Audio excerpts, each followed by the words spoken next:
Ši savaitė viena juodžiausių vakarų civilizacijos istorijoje. Tai savaitė, kai mūsų vertybės, mūsų ateitis, mūsų transatlantiniai ryšiai buvo pastatyti į pavojų. Kas vyksta su Amerika? Kur krypsta transatlantiniai santykiai? Apie tai šiandieną kalbame su Žygimantu Pavilioniu, kuris ką tik grįžo iš Miuncheno ir Vašingtono, kuris savo akimis matė geopolitinius lūžius ir grėsmes, kurių mes negalime ignoruoti. Ar vakarai dar turi stuburą? Ar jie pasiruošę kovoti už savo civilizaciją? Antroje dalyje Žygis kalbės su Michael Savkiv, ilgamečiu Ukrainos lobistų JAV, žmogumi, kuris jau dešimtmečius dirba, kad Amerika nepamirštų, kas yra tikrosios vakarų vertybės. Ką jis mato Vašingtone? Ar ten dar supranta, kas iš tikrųjų vyksta Ukrainoje? Gero klausimo.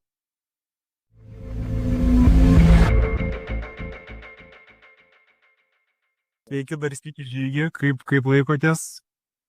Gerai, po visų kelionių, miškuose, apmąstyti visą tai, kas vyko šią savaitę, yra labai gerai, nuostabu. Nu yra ką apmąstyti, nebejoju, ypač po jūsų savaitės, iš esmės, kiek aš mačiau, jūs sekat iš paskos visų įdomiausių ar baisiausių įvykių ir kaip sakant, tikėkime darote, ką galite vardan mūsų damage control. Kaip sakant. Gerai, tai pradėkime nuo pat pradžių, kas vyko praeitą savaitę ir ko nespėjome aptarti, nes mes tiesiog įrašėme prieš patį įvykį. Zelenskis apsilankė Baltuosiuose rūmuose, žiūrint, objektyviai žiūrint, tai buvo pasala, galima taip sakyti. Zelenskis buvo tiesiog užpultas ir taip istorijų nėra įvykę. Ir dar jis buvo ne tik užpultas, bet ir galiausiai išprašytas iš Baltųjų rūmų. Tiesiog įvykis nematytas istorijų. Kaip jūs manot, kaip jūs vertinat šį įvykį? Na, bet kokiu atveju, bet koks konfliktas tarp Amerikos ir Ukrainos yra blogai. Blogai mūsų regionui, blogai Ukrainai. Ir dabar iš esmės visi stengiasi padaryti viską, kad tas dialogas būtų atkurtas. Yra daug pasiteisinimų, kaltinimų iš įvairių pusių. Kalba apie etiketą, apie tai, ką reikia kalbėti viešai, ko nereikia kalbėti, bet tikslas yra vis dėlto pasodinti juos prie vieno stalo, nes jeigu prie to stalo sėdės nuolat rusai, tai tikrai geriau nebus. Tikrai taip. Bet vis dėlto pasiekmės yra jau jaučiamas to nelemto, kaip sakant, pokalbio, kuris vyko Baltuosiuose rūmuose. Matom, kad amerikiečiai prieš keletą dienų nutraukė visą gynybinę pagalbą Ukrainai, dabar neseniai nutraukė ir žvalgybos pasidalinimas su Ukraina, ir tai jau turi pakankamai rimtų pasiekmių.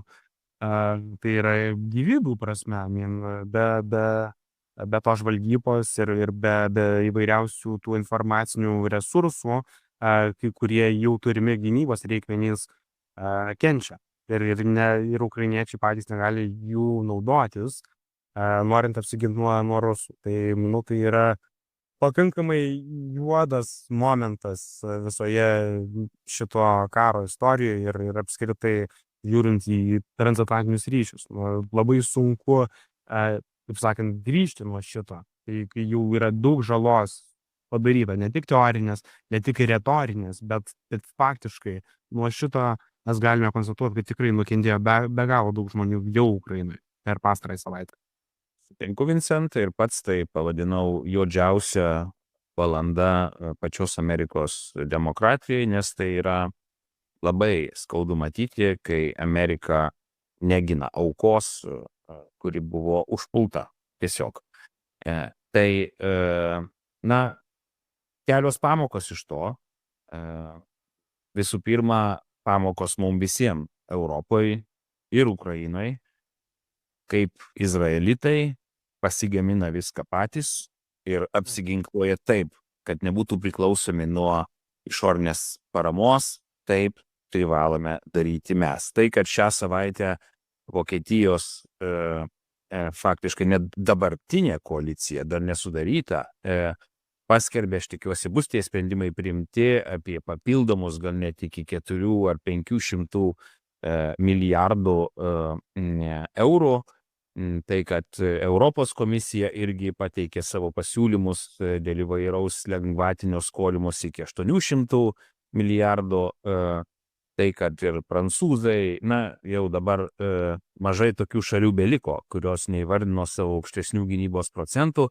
Tai yra gera žinia, tačiau vėlgi mes kaip europiečiai turime labai daug namų darbų padaryti. Po Vašingtono buvau Vokietijoje kartu su Laurynu ir kartu su vokiečiais tiesiog dėliojamės ir jų kariniam įvairiom pramonės atstovais, kiek mes turime įvairių skirtingų pabūklų, sistemų, kurios nedera tarpusavį ir mes privalom jas pirkti.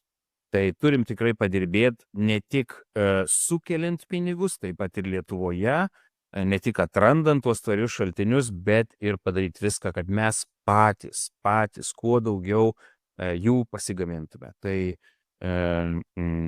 manau, tai yra viena iš pagrindinių išvadų, kad ir po tikrai katastrofiško susitikimo, bet aš manau, kad vis tiek mes padarysim viską, kad tie santykiai būtų atstatyti. Ja, ir man panašu, kad iš tiesų mes kaip minimum judam gerą linkme. Tai jo, minėjot komisijos sprendimus ir dėl ekonominių lengvatų, tai yra skolinimosi lengvatų ir panašiai. Bet tiesa, mes, grynai žiūrint iš Lietuvos pozicijos, kas mane dar pakankamai įskaudino ar nuvylė šią savaitę, buvo mūsų premjero komentaras apie prancūzų siūlymą teoriškai padengti mus Prancūzijos branduoliniu skėčiu. O mūsų premjeras, ne tai kad kategoriškai, bet labai paluckiškai pasakė, oi, neskubėkim daryti išvadų ir panašiai. Tiksliai nepasakysiu citatą, bet tikrai nedžiuginanti ir manau neatsakinga, ypač turint omeny tai, kas vyksta pasaulyje šiuo metu ir tuo labiau šią savaitę. Pritariu, mūsų dabartinė koalicija elgėsi labai neryžtingai, faktiškai mes kartais amerikiečius to kaltinam, kad jie priima geriausius sprendimus paskutiniai, tai kartais susidaro toks įspūdis apie mus. Mes vis dar kažko laukiame, kai Lenkai ir taip yra įsiveržę labai toli į priekį ir jie užbrėžė vis naujus horizontus, kalba apie tarnybą visų, apie dar didesnį gynybos procentą, net apie branduolinį ginklą patys kalba.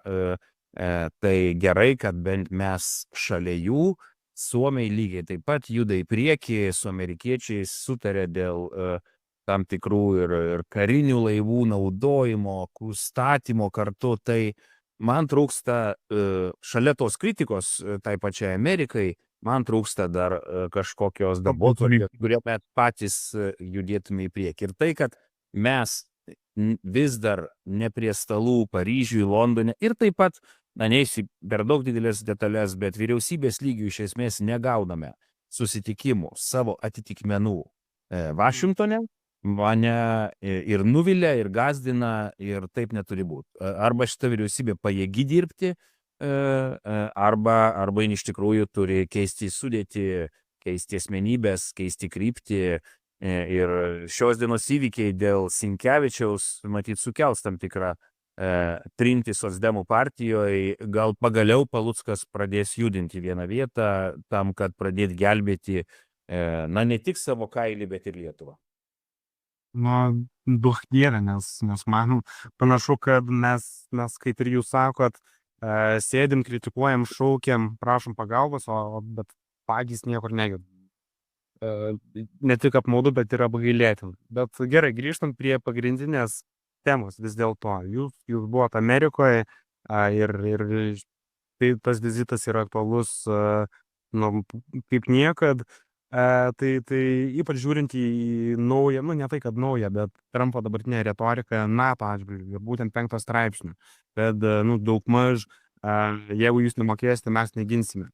Čia nėra NATO principas. NATO principas yra, 5 straipsnio principas yra besąlyginė gynyba.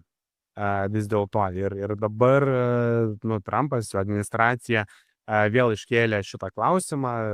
Vis dėlto ta gynyba bus sąlyginė, nepaisant to, kad reikės ginti NATO narės. Tai spėju, jūs apie panašius dalykus ir kalbėjote su įvairiais kongresmenais ir senatoriais. Kokios nuotaikos ten. Ir tiesa, dar kitas dalykas, jūs esat minėjęs, kad pačiam kongrese ta persvara respublikonų naudai jau tirpsta pamažu ir nuotaikos blėsta, tai yra, suprantat, ką aš noriu pasakyti, kaip situacija? Na, taip, daug įspūdžių. Žinoma, nesusitikom su Trumpu, bet susitikom su visų įtakingiausių komitetų vadovais ir galima sakyti labai aukštais įtakingais politikais iš abiejų pusių, pabrėžiu, su ekspertais ir man toks įspūdis susidaro. Taip, tas spaudimas NATO ginkluotis, jis bus grubus, jis bus žvėriškas, bet Trumpas nori pasiekti rezultatą. Todėl nebūtina priimti jo žodžius dėl to ne gynybos tiesiogiai, bet kartu nereikia jų nuvertinti. Amerikiečiai taip, kaip vienam susitikime pasakė. Mėlyje europiečiai, mūsų yra 330 milijonų, jūsų yra beveik 500 milijonų.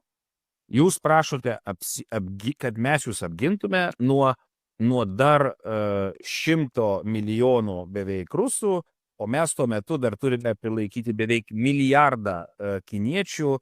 Tai nėra gerai. Šiaip, kalbant konkrečiai apie Baltijos šalis, yra visos pagiros mums, vėlgi šiek tiek ir juokinga ir graudu, bet jie jau mano, kad mes priėmėm tuos sprendimus dėl 5-6%, jie mus cituoja kartu su Lenkais kaip čempionais ir netgi kalba apie tai, kad to karinio buvimo pas mus ir politinio gali būti daugiau, specialiai daugiau, kad paerzinti tas valstybės, kurios iš tikrųjų pakankamai nefinansuoja. Bet tai lyg ir gera žinia, kad mes jiems esam pavyzdžiai, kad su mumis bus daugiau. Aš net meščiau, kad koks Trumpas ims ir atvažiuos į mūsų regioną anksčiau ir vėliau, tačiau man trūksta aktyvumo iš mūsų pačių. Kas iš tos emocijos, jeigu mes to nepaverčiam kūnais, didesnių amerikiečių kiekių projektais ir mes nesugebam padėti atitinkamai ukrainiečiams. Tai čia tas vyriausybės mūsų bejėgiškumas, tai, kad jie šneka daug, bet daro mažai, mane jaudina ir neramina. Ir ne tik, kad šneka daug, bet šneka daug ir ne tomis temomis. Šneka apie tarpusavio santykių sprendimą, o ne apie valstybės ir tautos išlikimą, kuris grėsia. Kitas dalykas, būtų smagu gal gauti daugiau, jeigu, kaip sakot, kongresmenai ir senatoriai mus laiko pavyzdingais, būtų, visų pirma, aišku, jo, gražu, faina, bet kitas dalykas, negi jie patys nesupranta, kad šita nuolatos besikeičianti retorika, šitie, kaip jūs esate vadinę, amerikietiški kalneliai dabartiniai Amerikos politikos, negi jie nesupranta, kad čia per visus tuos kalnelius jų pačių įtaka blėsta, jų pačių šitas goodwill po visą pasaulį blėsta.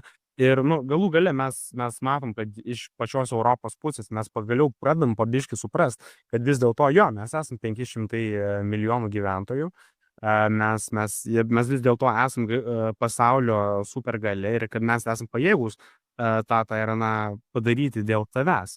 Ir aš nematau, kaip čia yra Amerikos interesas. Amerikos interesas, kodėl jie praturtėjo, žiūrėkim istoriškai, jie praturtėjo vien dėl to, nes, pradedant nuo viso atstatymo po antro pasaulinio, ir pas juos išliko ta įtaka mums, ir dabar jie jos atsisako, nes neva jie jaučiasi įžeisti ir išnaudoti. But that's not how it works, kaip sakant.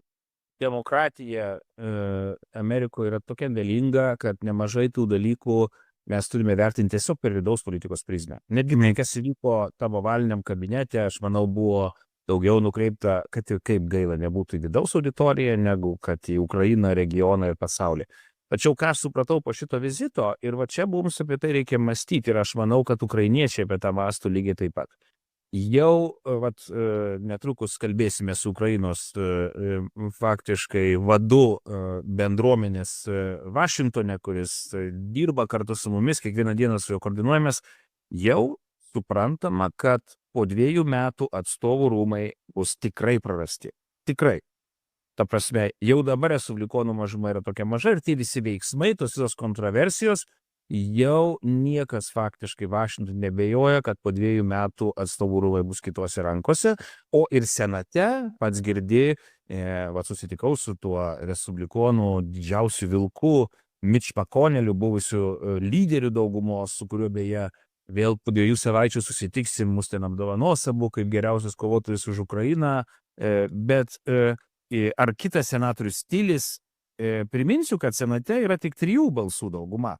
Tai mes jau kai kuriuos balsus 2 girdim labai garsiai, Mitch McConnell neturi ko prarasti, jisai išeina iš politikos, jis sakė daugiau, man jau 83 metai, man to užteks, aš išeinu, tai jisai kalbės garsiai, Tylis garsiai kalba, tai dar 1-2 senatorių ir Trumpo administracija turi problemų.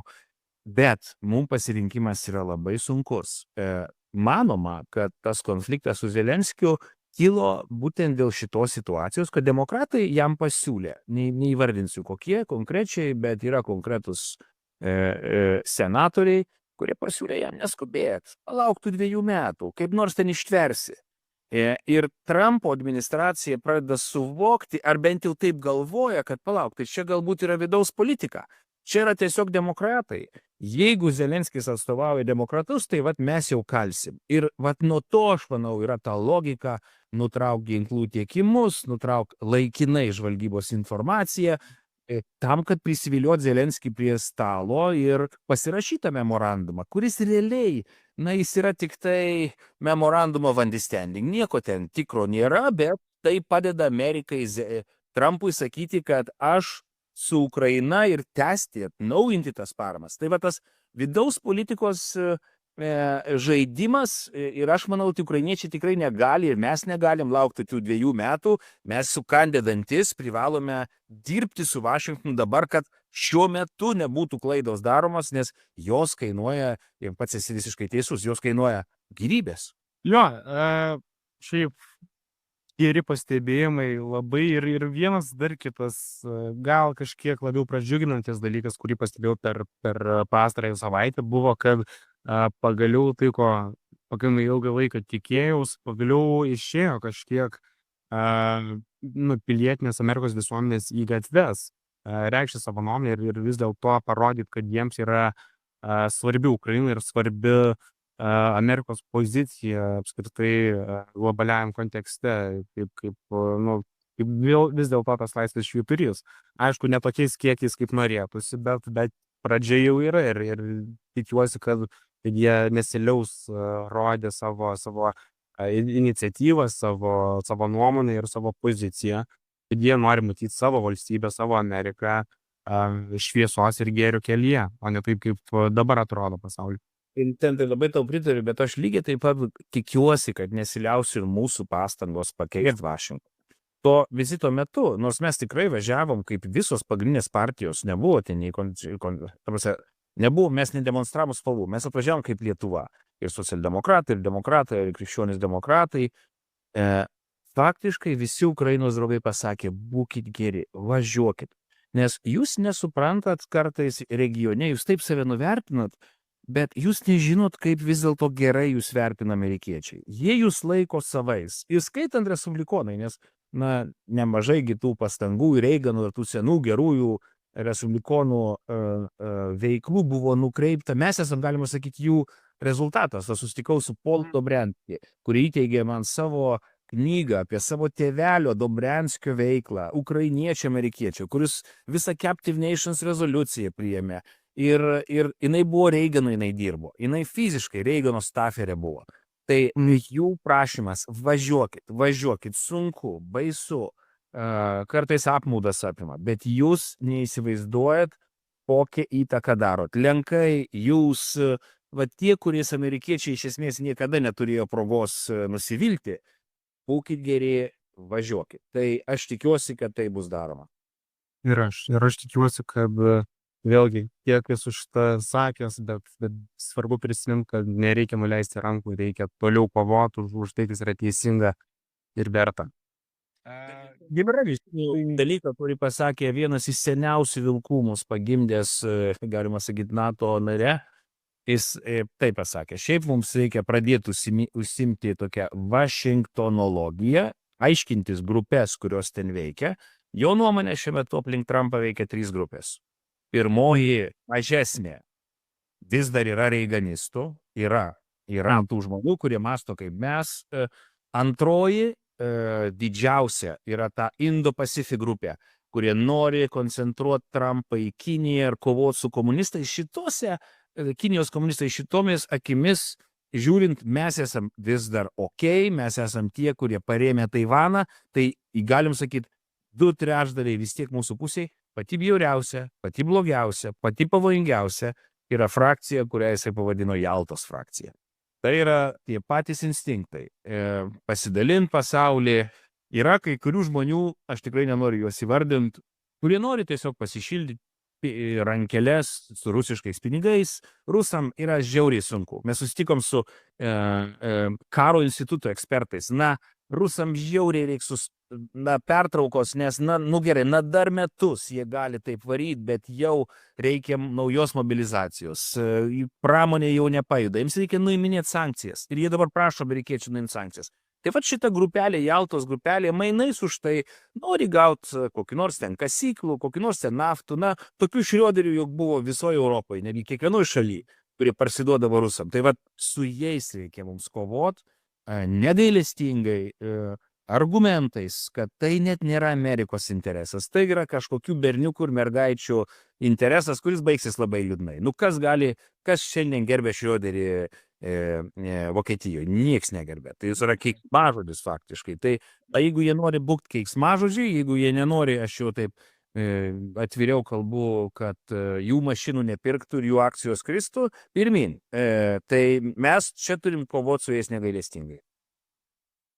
Kad kovoti negailestingai, tai reikia ir tai yra pakankamai akivaizdu, bet vis dėlto reikia išsiaiškinti, kaip vis dėlto vykdyti tą kovą, kad jinai būtų efektyvesnė. Nes man ne tai, kad toks jausmas, bet aš esu pastebėjęs, kad visiems šitiems jaltininkams, juos taip pavadinkim, yra visiškai nusispjauti, atsiprašant, ant visuomenės nuomonės. Jie vis dėlto tiesiog nori tų patogių pinigų, kad ir kiek jie būtų sutepti krauju.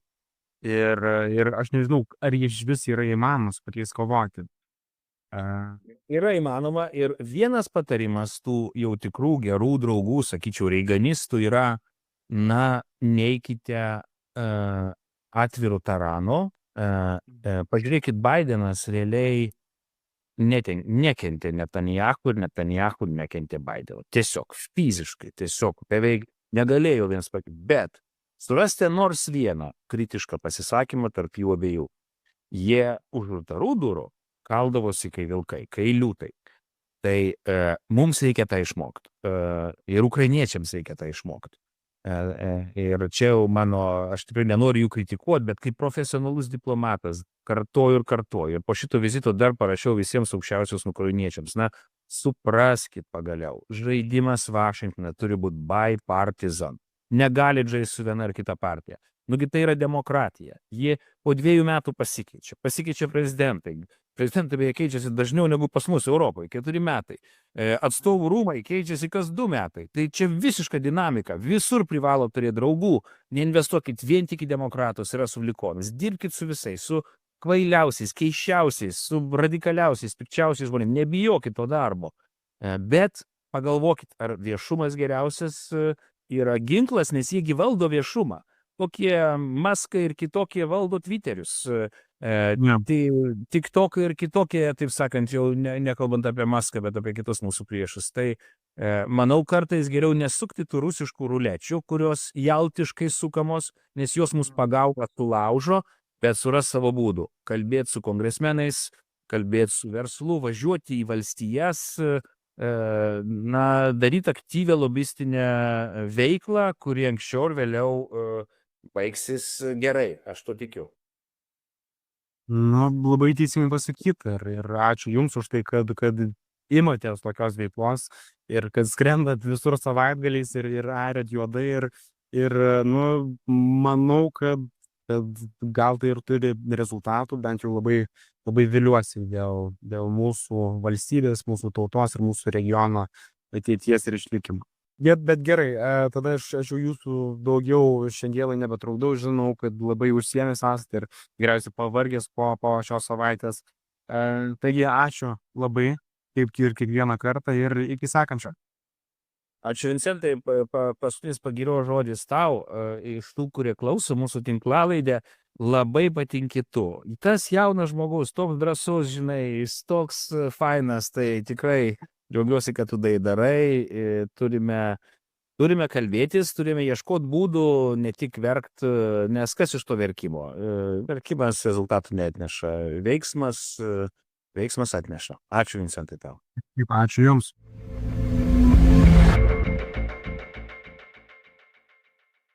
Okay, Michael, tell me, Lithuanians heard something about your organization. I was always telling stories about you. Who are you and why our, joint efforts to convince Americans to stay Americans and defend Ukraine are so important? So the organization is called the Ukrainian Congress Committee of America. It is a representative organization of the Ukrainian American community. We are about 2+ million as of right now. Frankly speaking, our population has increased because of the recent refugees in the past 3 years.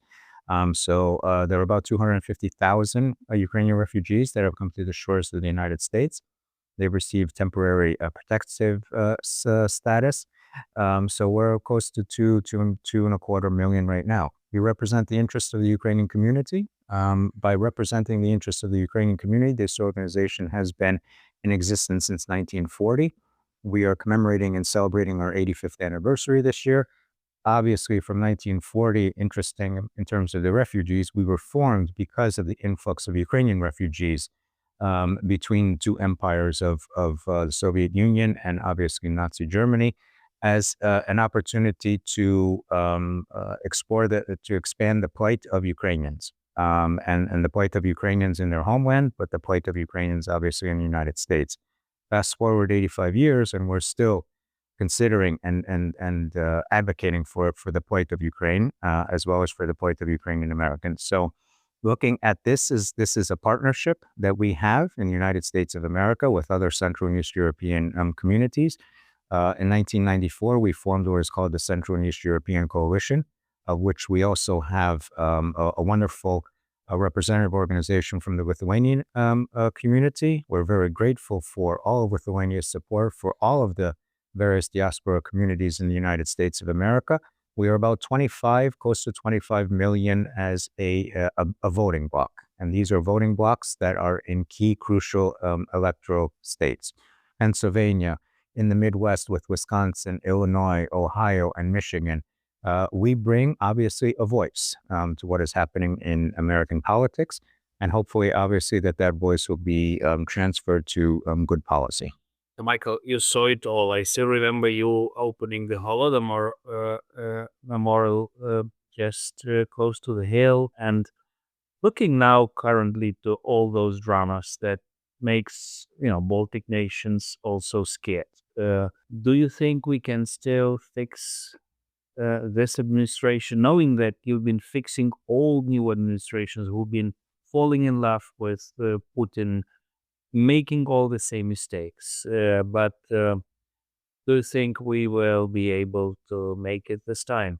If you'd like to say that there are administrations in the past that wanted to do a reset with U.S.-Russia relations, and if this is that potential reset as well, we've helped to steer the course of American politics in terms of what it actually means to have, quote unquote, a good relationship with Russia.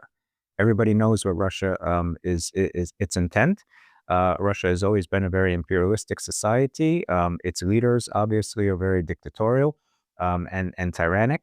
And I think that looking at what has happened in Ukraine since February 24th of 2022, when Putin in his dictate, in his mandate, basically had said that we are doing a special operation to stop Ukraine from getting into NATO. Well, I can just go back a little bit into history, going back even to the 1700s when Russia invaded Ukraine. There was no NATO at that particular time. Mr. Ambassador, you had mentioned as well that the Holodomor of 1932-33. There was no NATO at that particular time, whereas obviously Stalin and his cronies wanted to annihilate the Ukrainian nation. The key from the 1700s to the early 1900s to the early 2000s is obviously the annihilation of the Ukrainian nation. So we must confront that. But one thing that I'd like to say, and I'm very proud of being a Ukrainian American, of my Ukrainian heritage, is that there is a lot of resilience from the Ukrainian people, from the Ukrainian nation. Why do they hate you so much? Can you explain this? It's a matter of strong, it's inferiority. Why? I think it's a matter, there is an inferiority complex, but I also think it's a matter of history, because Ukraine is the cradle of Eastern Slavs, and Ukraine was Kyiv was the capital of old Kyiv Rus. And because of that, this is something that Moscow cannot tend with. Moscow was not a city, Moscow was a swamp in 988 when Ukraine accepted its Christianity. And therefore, this is an opportunity that Putin wants to say that it is our land, it is our territory, when obviously Russia, as an entity itself, did not exist until early in the 1300s, even if into the 1400s. So he wants to take over that part of Ukrainian history. And by annihilating the Ukrainian people, he'll get the territory, and therefore he takes the history and the narrative as well for the world. Michael, okay, that's absolutely clear. But then why Americans? Each administration, this land of free, where your relatives, my relatives, Polish, freedom fighters fled to save freedom. Why do they engage with axis of evil? Why do they play those stupid games? Because I think this quality of democracy in this country, it's still the best on this planet. Why do they make those mistakes? It's not just the best on this planet, but frankly speaking, there are only two choices. It's either democracy or you go into a totalitarian type of regime or society. And I think that this is the United States wanting to understand that we want to have some type of dialogue and relationship with Russia because we see it as being a large country. We see it as being a country that potentially can have a good impact within world society. Unfortunately, whether it's the Americans or many even Western European or other nations of the world don't seem to realize history. And whether it's the history that I just spoke about, the Holodomor, or back in the 17th century or 18th century, that is the dynamic of what Russia is. Russia has always been an imperial power, and we must understand that. This is to the United States of seeing as Russia right now, or the Soviet Union in the days of communism, of the Cold War, has nuclear weapons. And therefore, this is the possibility of either the United States or of Russia could annihilate the world population just by pushing several buttons. We have to understand that what Ukraine has done in the past 3 years, since February 24th of 2022, has shown that Russia is not this large, vast army that we think was the second strongest in the world.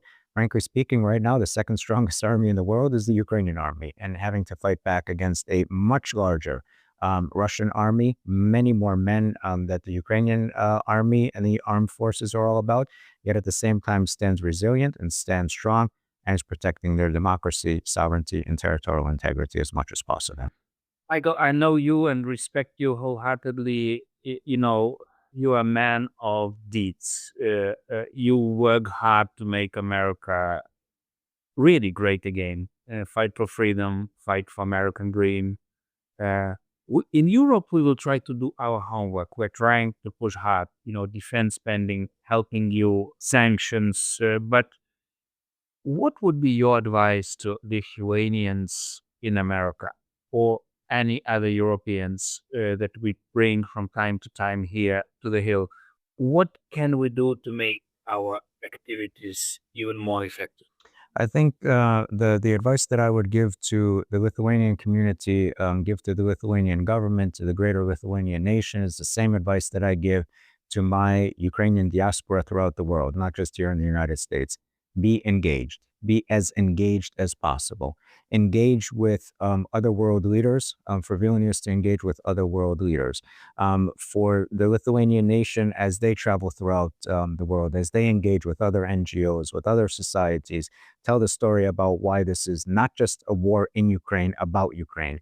What happens in Ukraine doesn't stay in Ukraine. And frankly speaking, unfortunately, other countries are in peril if things go wrong in Ukraine.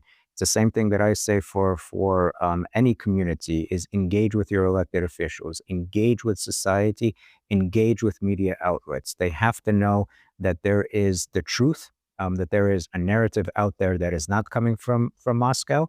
Unfortunately, that narrative that comes from Moscow at times is amplified in different means throughout the free world. And I understand that we, as a free society, whether it's in Lithuania, whether it's in the United States or other democratic countries throughout the world, have that freedom of expression and freedom of speech. Yet, unfortunately, when it comes to the truth also has to maintain its integrity. And there's a lot of disinformation that's out there. And our job right now is to make sure that the truth withstands and that the truth stands on its own. One of the last questions. Okay, I'm asking you like a devil's advocate. You speak, as romantic. You speak truth, but in a world where oligarchs, big money rules it, all to really think that we can convince those oligarchs to move a centimeter to our side? Why do you think, what would be your recommendation? Because this is the feeling of a lot of Lithuanians and even Lithuanian Americans. We can do nothing, they rule the world. Why do you think we can win? The best example that I could give are two popular revolutions that happened in Ukraine against oligarchs, as a matter of fact. In 2004 with the Orange Revolution, and 2013 and 14 when it came to the Revolution of Dignity. These were forces of the oligarchs trying to maintain their own structure, trying to maintain their own strength, and trying to maintain a society and to weaken that particular society. Take the example of Ukraine from those two particular people's revolutions. Take the example of Ukraine from 2022, the resilience, the resistance that is given to a larger, obviously not just a country, but in terms of the reserves that they have fighting against Ukraine. Yet at the same time, they're not winning. And I think that is an example that needs to maintain itself. That is an example that the United States did the same thing back in 1776 when they fought back against the British Empire to establish the independence of the United States. There are larger forces out there, and those larger forces obviously are doing evil, but at the same time, there is good. We have to maintain the right course and the right strategy right now.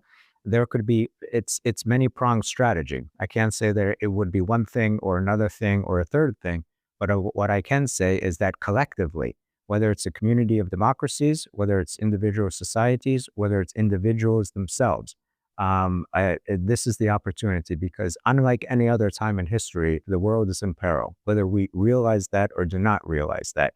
The world has not been in this particular situation since the 1940s and outright war in Europe.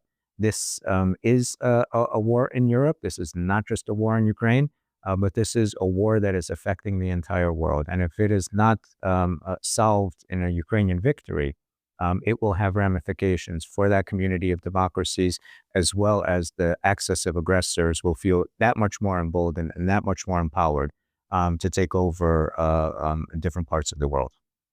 And my final question, this is my dream. I'm fighting for it. Sometimes I get really desperate, but I was in Bucharest NATO summit. I remember the sin of some Western leaders to block Ukrainian membership action plan. Do you think it's still doable, even in this desperate, darkest hour of America and American policies today? Mr. Ambassador, we worked very, very closely in the early 2000s to get the 3 Baltic states and other countries as well into NATO. we were faced at that time with what seemed like insurmountable odds, that this might not necessarily happen, but we all banded together, whether we're the three Baltic communities here in the United States, along with the Polish community, along with the Ukrainian community. We all understood what is before us and the goal and the objective. The same thing happens right now. If the 2024 75th anniversary of the NATO summit here in Washington, D.C., in its communique at that particular time said that Ukraine's path into NATO is irreversible. We must use that to the best of our abilities right now. Very thankful to you, Mr. Ambassador. Very thankful to the Lithuanian government. Very thankful to the Lithuanian people, the Lithuanian community in the United States and throughout the world for everything that you are doing. You have not forgotten about us, and together we will strive to build a better and more just world. Now I understood why you are so strong. I remember you first doing those great events at Victims of Communism Memorial. Then I saw you at Holodomor because, you speak on behalf of those victims. It's like in this Katyn movie, you better cite those victims than those, butchers. And we are millions. We have nothing to lose. And actually, we are making this world better, but we have to fight together. We have to fight in each state, in each city, in each street, speak with each leader, and we can do it. My embassy was so small, 20 people. Russian embassy then with all the spies was 3,000. The bribes, the influence in DC was huge. But we won, and we are winning. So let's continue. And thank you, absolutely thank you for what you did for our Baltic membership in NATO. Now we have to do it for you. I'll have to say, if I can end with a particular quote that most likely is recognizable to Lithuanians, just as it is to me as a Ukrainian American, even before my time on this earth. But the quote is as follows. We will take America without firing a shot. We do not have to invade the U.S. We will destroy you from within. Nikita Khrushchev in 1956. Let's not return to those particular times. We have an opportunity now. Communism, the Soviet Union, the Cold War has ended. We are on the precipice right now of a new type of war. Whether you want to call it a Cold War or whatever type of adjective that you want to use, we right now need to make sure that the community of democracies, that all those democratic nations stand firm in what is sovereignty, what it means independence, territorial integrity, but frankly speaking, the most important is human dignity. I think human dignity for the revolution of dignity in 2013 and 2014 in Ukraine was about that. Hidnost in Ukrainian, dignity in English. Right now, this is a fight of values. It's the values, it's the principles of not just democracy, but what it means for an individual. Thank you, Michael. Slava Ukraini. Slava Ukraini, Heroyam Slava.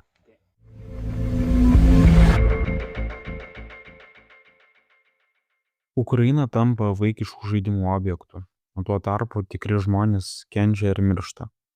Girdisi, kaip tiek aš, tiek Žygis, tiek jo pašnekovas Savki esame pavargę.